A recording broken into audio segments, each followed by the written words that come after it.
Hey y'all, Kentucky Farmer here, and we're back for the third episode in my game strategies series.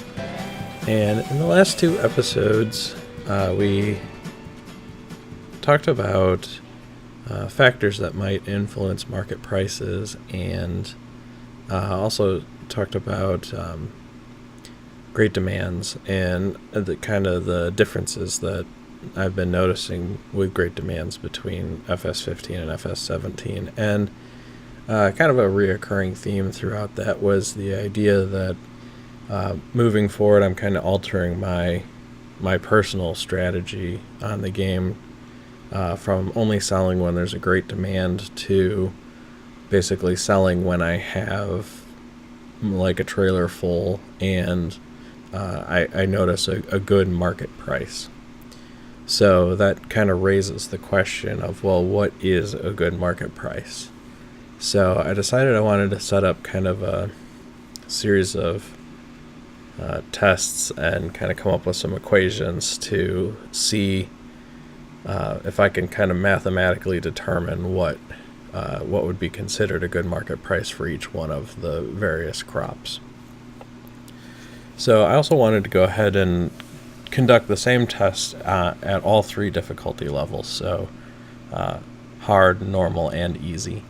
So to start off, what I did is I started a new game at each one of the difficulty levels, and then I added in a little bit of money just so I have something to work with, and I added in the fast forward mod, which allows me to hold down Control R and I can fast forward at 12,000x, right? So I can quickly progress time. And I fast forward each game from where I started to basically midnight.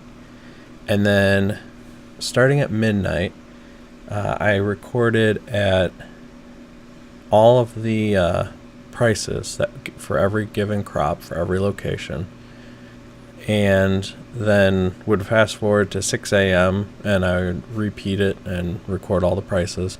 Fast forward to noon, record all the prices. Fast forward to 6 p.m., record all the prices. And I continued that for 7 days straight, recording all the prices. And I did that for all three difficulty levels. Now, one of the other things I did do is on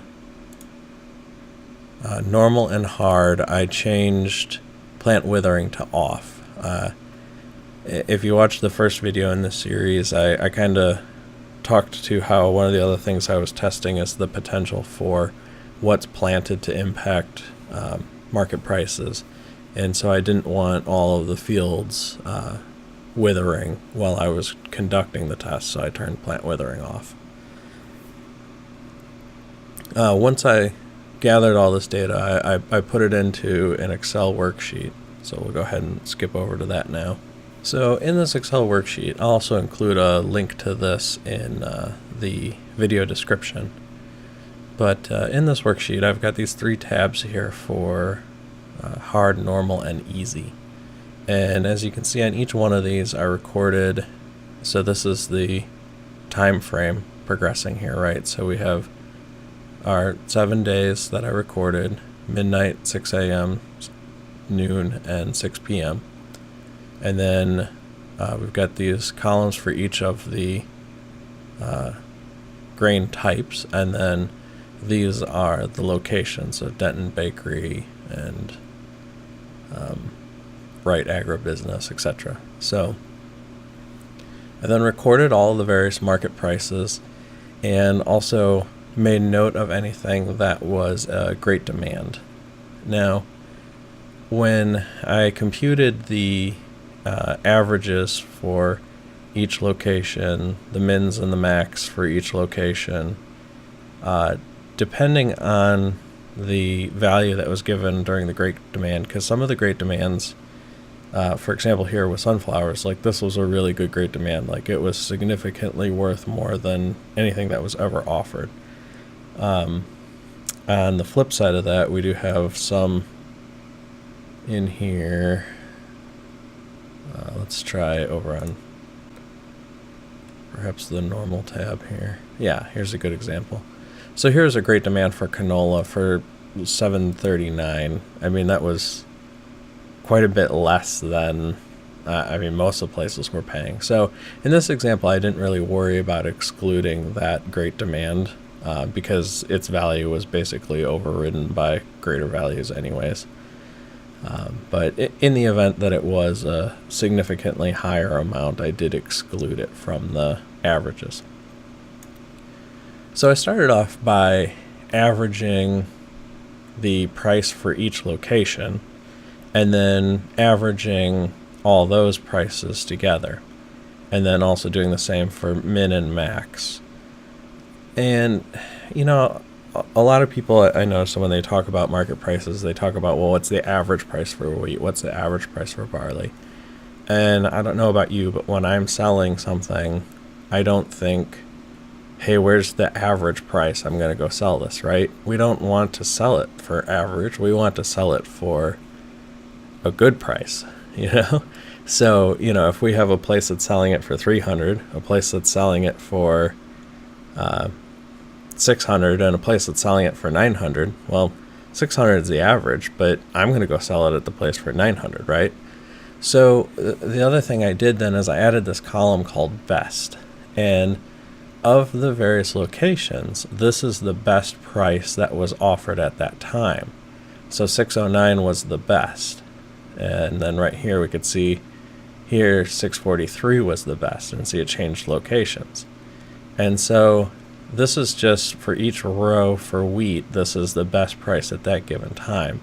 And then I averaged this column to get the average best price.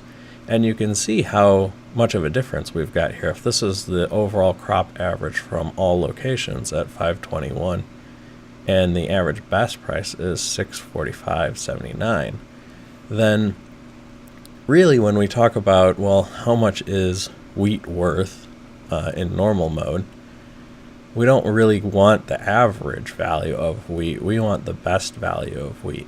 And so the highest value that I recorded for wheat was 707 during this 1 week period, but the best value was 645. So if I'm looking to sell wheat, if I can find a price that's in this range, kind of between 707 and 645, somewhere in that ballpark, well, then I know I've got a pretty good sale price, right? Like that's a good deal. I should go ahead and sell it in that range. So I took all the data from all these various locations, and I even did, manure, slurry, wool, wood chip, straw, hay, everything, right? And I combined this data down into this tab here. This should be a little bit bigger and easier to see in the video. These are the more important numbers, right? So we have the min, average, and max for each difficulty level for each crop.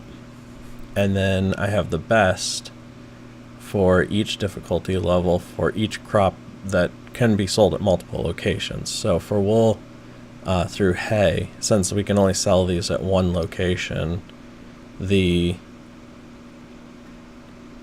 really isn't the ability to figure a best price, right?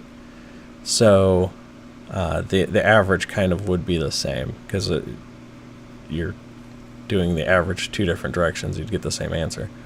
And then to come up with a target price, I was coming back to this idea of, well, best price is still an average. It's just an average of the best price at any given time.